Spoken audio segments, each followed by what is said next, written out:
सभापति महोदय, आज एक ऐसा दिन है जिस दिन हम सब और निशिकांत जी ने जैसे शुरू किया था उन तमाम लोगों के प्रति अपनी श्रद्धांजलि, और कैसा समय से हम लोग पार करके आए हैं। और मुझे याद है कि उस समय जब ये स्थिति थी, चाहे पहला कोविड हो दूसरा कोविड हो, हम सब लोगों के पास फ़ोन निरंतर आते रहता था और हम लोग कोशिश करते थे कि एक अस्पताल, दूसरा डॉक्टर, तीसरा मित्र, और नंबर लगा देते थे। इनको कहते थे इस अस्पताल में, इनको कहते थे इस अस्पताल में, और डॉक्टर भी वहाँ कहते थे कि साहब खाली होगा, बेड खाली होगा तो अगला पेशेंट। तो बॉडी निकलता था बाहर, और तब हम लोग अपने पेशेंट को एडजस्ट क्या करते थे, लेकिन अपना। तो एक मैंने अपने मित्र को कहा उस दिन कि इट इज़ गॉड्स विल और गुड विल। गॉड्स विल इसलिए कि ईश्वर ने जिसको चाहा उसको बचा लिया, और गुडविल उसी दिन अपने दोस्तों का गुडविल खूब दिखता था। क्योंकि गुडविल जब हुआ, मैं तो ऐसे लोगों को भी जानता हूं जिसकी हैसियत थी कि 500 करोड़ का अस्पताल खड़ा कर सके, वो अपने लिए एक बेड के लिए गिड़गिड़ा रहा था। तो सभापति महोदय, इस बात को हमेशा याद रखना पड़ेगा कि या तो ईश्वर की ताकत है या गुडविल है जो आपको जीवन में साथ देता है। शायद ये मैंने एक लेसन इसमें सीखा है। मैं सिर्फ आज के इस तारीख में कुछ उस संदर्भ को भी लाना चाहूंगा जो इसकी पृष्ठभूमि में आता है।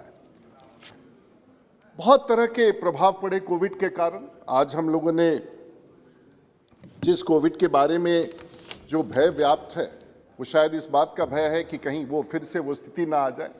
हमारे मित्रों ने कहा दक्षिण अफ्रीका से निकल करके अमेरिका में भी एक कन्फर्म्ड है। पता नहीं, ओवैसी साहब कह रहे थे कि कर्नाटक में अभी तक किसी ने सरकार में पुष्टि। हाँ जी,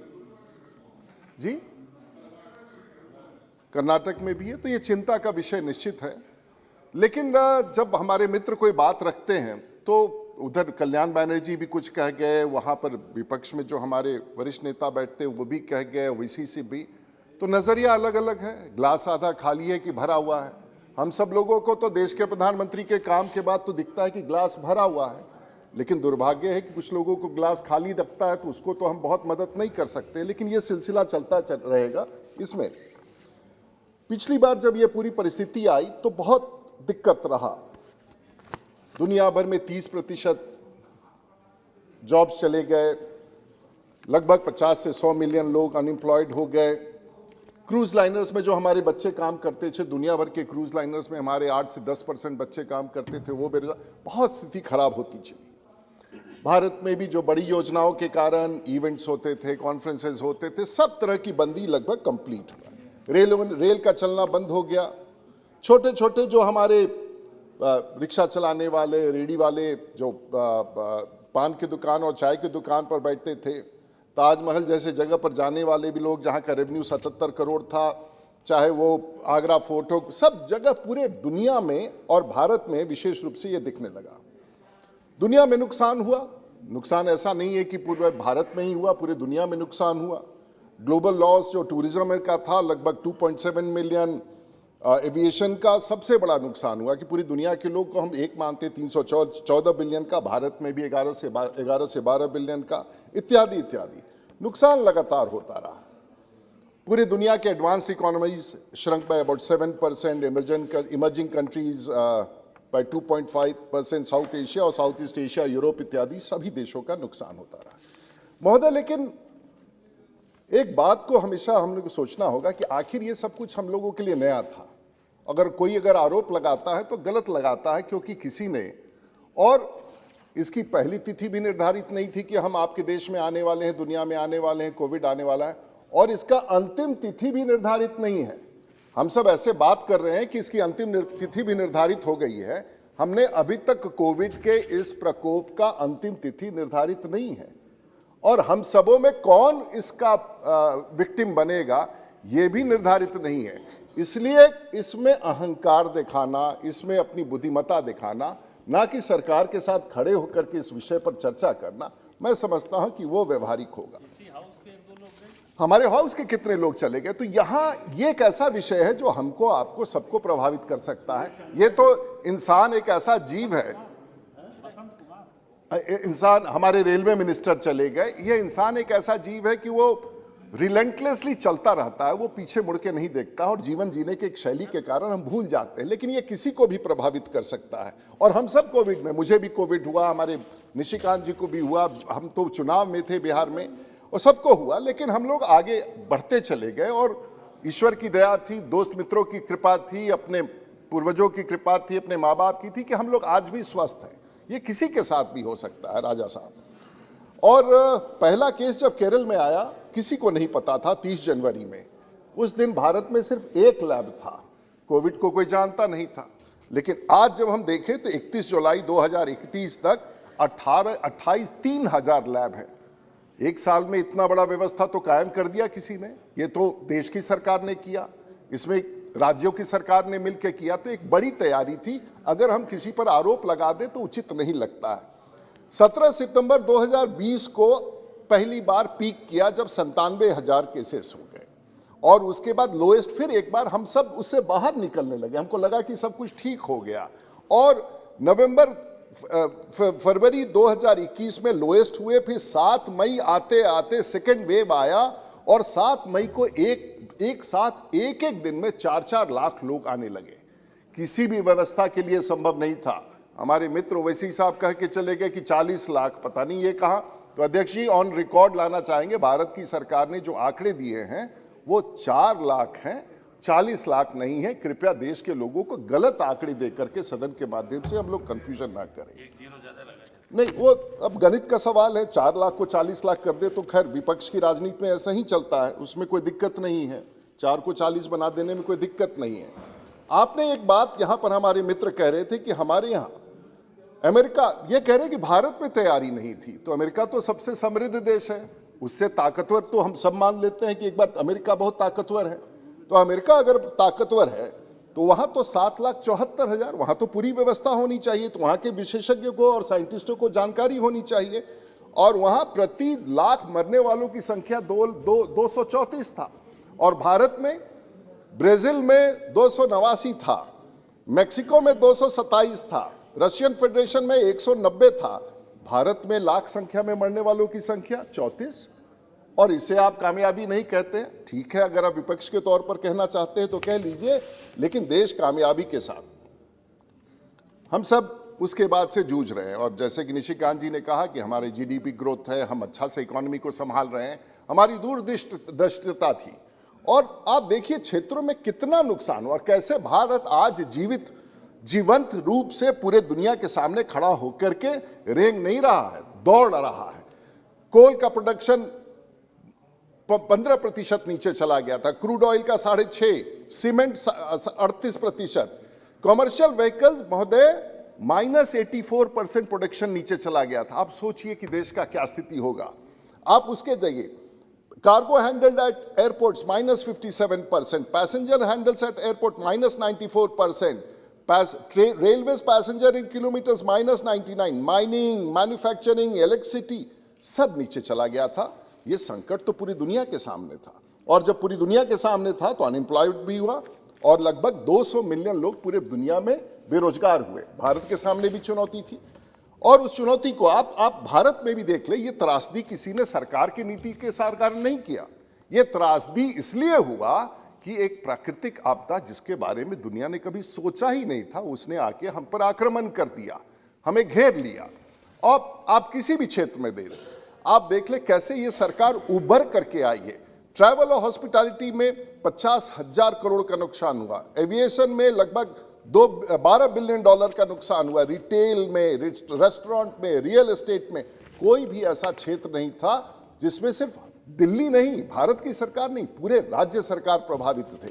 महोदय, फिर देश के प्रधानमंत्री ने पहले 1,70,000 का पैकेज का घोषणा किया, उसमें बहुत सारी योजनाएं हैं, हमारे कई सदस्यों ने बताया।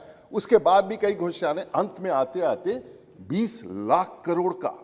साहब, दुनिया में किसी सरकार की इतनी ताकत नहीं थी कि 20 लाख करोड़ को और 2 वर्षों तक गरीबों के खाते में भी पैसा देना और राशन भी पहुंचाना।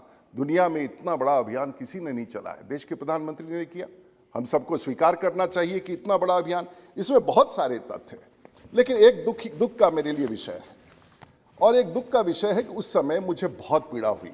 अध्यक्ष महोदय, मैं बिहार से हूं और बिहार से होने के कारण पता नहीं क्यों मुझे लगता है, मेरा ये 30 साल का राजनीतिक जीवन है और उस दौरान हमने एक एक्सपेरिमेंट किया। उस एक्सपेरिमेंट में मैंने देखा, अच्छा, पूरे भारत में लगभग 10 से 12 करोड़ लोग माइग्रेंट हैं और 10 से 12 करोड़ लोग जो माइग्रेंट हैं उसमें 4 से 5 करोड़ लोग बिहार के हैं। अब ये क्यों है, कहाँ है, लेकिन बिहार चाहे लेह लद्दाख हो, चाहे कश्मीर हो, चाहे तमिलनाडु हो, चाहे त्रिची हो, या अंडमान निकोबार आइलैंड हो, या लक्षद्वीप हो, या कोयम्बटूर हो, या चिकमगलूर हो, बिहारी वहां मिलता है। बेचारे वहां से चले गए। अब आपको मैं बताऊं कि एक मैंने अपने यहां एक कंट्रोल रूम स्थापित किया, जो कंट्रोल रूम आज भी और देश में अकेला ऐसा कंट्रोल रूम है कि सरकार भी बिहार में डिस्ट्रिक्ट मजिस्ट्रेट और स्पीड कलेक्टर मेरे कंट्रोल रूम पर निर्भर करता है और प्रत्येक दिन उस समय मैंने शुरू किया। मेरे पहले कोविड में 40,000 कॉल आए। ऋषिकांत ने ठीक किया, मुझे गर्व है अपने मित्रों का, ऐसे चाहे विनायक जी हो, जहां सौगत जी हो, हम लोगों ने देश भर में, राजा सर आप राजा हैं, दिल के राजा हुई है ना, आप घंटी बजाने लगे। राजा कभी इतना छोटा करता है साहब, अभी तो एमपी की बात हो, राजा की तरह रहता है ना। राजा छोटा हो जाएगा तो देश का क्या हो जाएगा? राजा का दिल बड़ा होना चाहिए। अरे भाई, be a king, you are a king, राजा, तो बी अ किंग, और राजा की कुर्सी पर बैठे हैं, बड़ा सोचिए, छोटा। मैं एकदम चलाता हूँ, फटाफट खत्म कर दे। आपको अच्छा नहीं लग रहा है सुनने में मेरी बात? सांसदों की बात मुझे तो आप कहिएगा छोटा करने के लिए तो हम कर देंगे, क्योंकि अब स्पीकर साहब ने कहा था जितना बोलना है बोलिए, लेकिन ठीक बोलिए। तो हम तो ठीक ही बोल रहे हैं, आप लेकिन नहीं बोलने दीजिएगा तो हम क्या करें। तो मैंने देखा बिहार में, राजा जी, मैंने देखा, और मैं इसलिए कह रहा हूं कि महाराष्ट्र में जो कॉल हमारे पास आए, लगभग 8,000 कॉल, नई दिल्ली से 6,000, गुजरात से, हरियाणा से, उत्तर प्रदेश से, असम से, पंजाब से 4,000 कॉल, तमिलनाडु, चेन्नई, आंध्र प्रदेश। आपके यहाँ से सर, आपके यहाँ से, तमिलनाडु से 2,000। बिहार के लोग जिनको तमिल तो आती नहीं है, वो बेचारे क्या कर रहे हैं वहां पर? तो आखिर हमारे राज्य के गरीब जो कोविड में फंसे थे, उसमें आप लोगों ने बहुत मदद किया। राजा साहब, चेन्नई के भी जो वहां पर लोग थे, मदद किया, सब लोगों ने मदद किया। मैं एक विषय पर आना चाह रहा हूं, ये देश के भीतर जो ये विकास का स्वरूप है, ये आखिर ये बिहार, यूपी, जहां बिहार अगर और यूपी अगर देश होता दुनिया में तो 5वां 6ठा दुनिया का सबसे बड़ा देश होता। लेकिन मेरा ये पीड़ा है, अब बिहार को लोग बैकवर्ड कहते हैं, पता नहीं वहां जाति से लोग बैकवर्ड कहते हैं कि फलानी जाति का है वो फॉरवर्ड का है। साहब, मैं तो बैकवर्ड स्टेट से आता हूं, मैं तो बिहार को नारा देना चाहता हूं कि मैं भी बैकवर्ड हूं। अगर बैकवर्ड से ही उस राज्य का भविष्य बदल सकता है तो मैं बैकवर्ड हूं और बैकवर्ड स्टेट की लड़ाई लड़ूंगा। मेरा भी परिभाषा बैकवर्ड में ले लीजिए, क्योंकि मुझे मत वंचित कीजिए बैकवर्ड कह के कि भाई तुम्हारा हिस्सा नहीं है।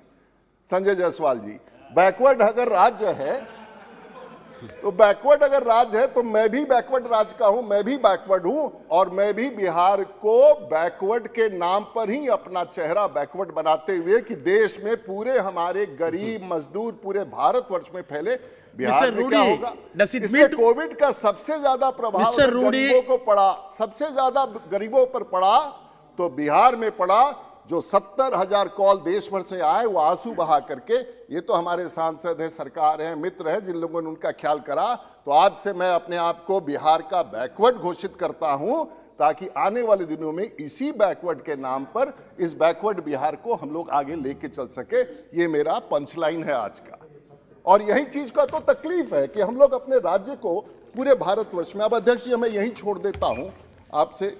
बड़ा मजा आया, लेकिन कोविड में एक विषय था, ऑनलाइन के सेल पूरे दुनिया में जंप किया 26 पॉइंट, और बिहार और भारत में भी हम लोग, किसी ने कहा कि आपने क्या किया? पीपीई किट में हम लोगों ने दुनिया में तीसरे सबसे बड़ी जगह पर है, सबसे ज्यादा बना के दुनिया भर को भेज दिया। कहते हैं कि आपने क्या तैयारी की?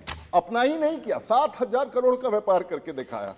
महोदय, इसके अलावा सिर्फ एक छोटा सा आंकड़ा, कहते हैं कि देश की सरकार ने कुछ नहीं किया। अच्छा भाई, कुछ नहीं किया, देश के प्रधानमंत्री कुछ नहीं किया, लेकिन इतना जरूर किया कि जिस समय हमारा फर्स्ट कोविड आया, हमारे पास आइसोलेशन बेड 10,000 थे, बढ़ा के 18,000 10,000 से बढ़ करके 18 लाख पहुंचा दिया, आईसीयू 1,22,000 पहुंचा दिया। लिक्विड मेडिकल ऑक्सीजन जब कोविड शुरू हुआ था तो 1292 मेट्रिक टन था, 10,000 मेट्रिक टन बढ़ा दिया। सिलेंडर डिस्ट्रिक्ट पहुंचा दिया, कॉन्सेंट्रेटर्स पहुंचा दिया, कहने का ऑक्सीजन प्लांट पहुंचा दिया महोदय। क्योंकि आप मुझे, लेकिन अंतिम जो अंतर्राष्ट्रीय स्तर पर देश के प्रधानमंत्री ने लास्ट, राजा साहब last, You took 20 minutes. More than 50 members are from your party to speak. Please. sir, last point sir, this is an international, this has an international ramification sir. This point is so important because this is our leadership, this is the world leadership, and this is what the Prime Minister, India and South Africa made a presentation to give a relaxation on TRIPS under WTO. हमें भी दवाई चाहिए, कह रहे हैं कि साहब यहां पर आप दवाई और वैक्सीन और नहीं ला रहे हैं। साहब, देश के प्रधानमंत्री और 64 देशों ने कहा है कि ट्रिप्स के एग्रीमेंट में रिलैक्सेशन दीजिए क्योंकि हमें दवाई चाहिए, हमें इक्विपमेंट चाहिए। ये होती है तैयारी। COVID is an international phenomenon and we need international support. हम दुनिया में कोविड वैक्सीन पहुंचा रहे हैं, लेकिन अगर हमको थर्ड डोज देना है, रिफाइंड डोज देना है, तो दुनिया भर के जो टेक्नोलॉजी जो देश में आए हैं, यूरोप में आया है, अमेरिका में आया है, उसको भी अपने यहाँ लागू करना पड़ेगा। ये ट्रिप्स वेवर का जो बहुत बड़ा आग्रह है, यही अपने आप में एक बहुत बड़ा अभियान जो देश के प्रधानमंत्री चलाना चाहते हैं।